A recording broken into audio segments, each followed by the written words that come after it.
there's an invisible divide between the enlisted force and the officer force that no one talks about. I brought it up to my commander at the comptroller squadron. He did a one-on-one with me, and just talking, just introducing ourselves and our history and what we've gone through so far. And um, one thing I liked about our one-on-one conversation is that at the end, he had like a time set aside where I can ask him any question I could think of, any question. Obviously, you bring in respect factor, you bring in some protocol, some honor, and then you have all these questions available to you. Of course, I'm not asking him nothing off the wall and disrespectful. You get the point. But he said, any topic you want to talk about, as your leader, as the person responsible for your career, for your progression, for your health and safety, while you're in this military uniform, I'm responsible for you. Ask me whatever.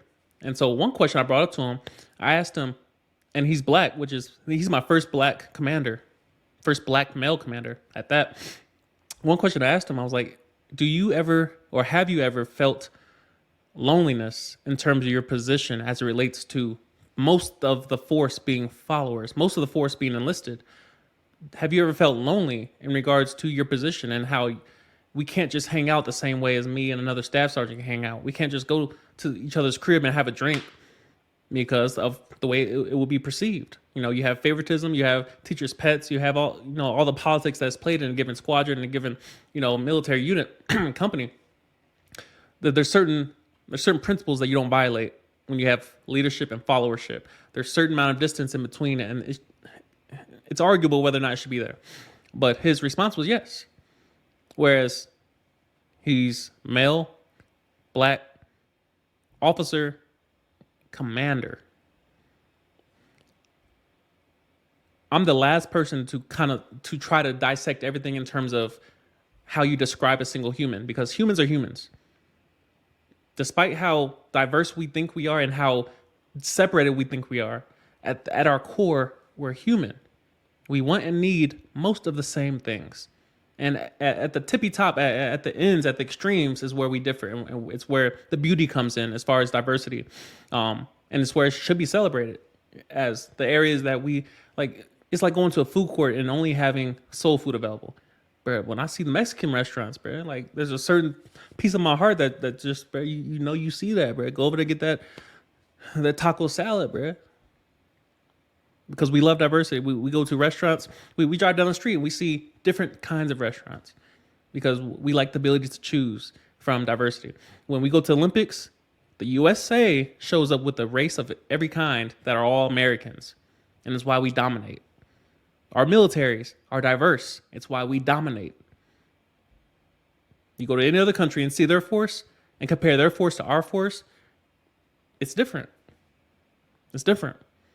So he mentioned how, just being in his position and then how he kind of diversifies at the extremes, it does get lonely. And it's imperative that he had to lean on other officers that were also like him, but other officers that were just because they're officer and human, qualified them to be friends, colleagues, So, being an officer is definitely different. Obviously, I'm not an officer, but I've observed officers my entire career, my short little 4 years. And you definitely see differences of how they're required to lead at all times. At all times.